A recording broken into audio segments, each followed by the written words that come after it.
Rated T for teen. Sega.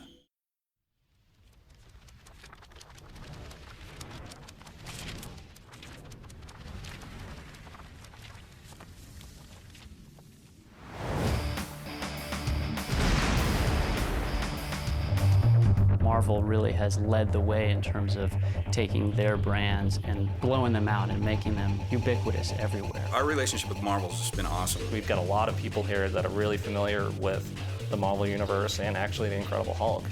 I am a major Marvel fan, especially when it comes to the Hulk. I think they've developed some of the best comic book characters in the world.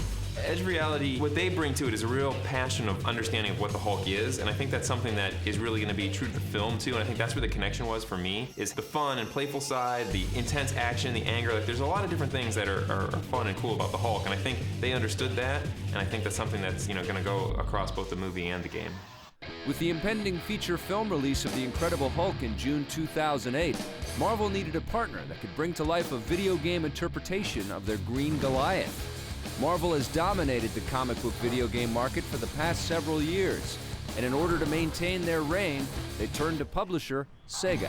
This particular franchise, The Incredible Hulk, I think it's a great meeting of these two companies at the right time.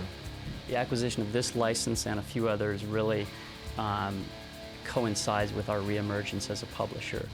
Marvel's a great brand, they have a great cast of characters, and we knew that we had to be in that business. With the strategic publisher in place, the next step was securing a developer that was up to the challenge of creating a game based on the incredible icon. Edge Reality became a very obvious choice to do the Hulk video game. We looked at 8-10 developers or so, and they had an amazing understanding and passion for the Hulk. Edge Reality has definitely got a history of taking movies and working with the team making the movie and finding out what's the essence of the movie, what's the core there that's going to get people excited about it, what is the movie trying to explore, and then importing that to a game and then exploding it out and letting the player take that theme and explore it in the whole venue of a much larger game. They knew what to do with the character. They had a bunch of great ideas that they wanted to bring and updates to the franchise. It was one of the most impressive game pitches I've seen. I think they put together a really spectacular package where they really showed, that they understood and knew what was great about the Hulk game franchise as it stood in the last generation, and then what they were going to do to bring it to the next generation with some really great improvements. What we really wanted to focus on was the end result. I mean, what's really exciting is actually being able to play the Hulk. And so we really focused on that aspect of it. With the trifecta in place, Edge of Reality now had to deliver on their promise. They're actually building the engine that we're using from scratch. It's something that they're making themselves. So what they're doing for us is giving us the ability to have a fully interactive Manhattan and making it fully destructible. Not only you can move across vertical spaces like on the ground, you can go up and down, and there's day and night cycles, so it's going to feel like a living, breathing city.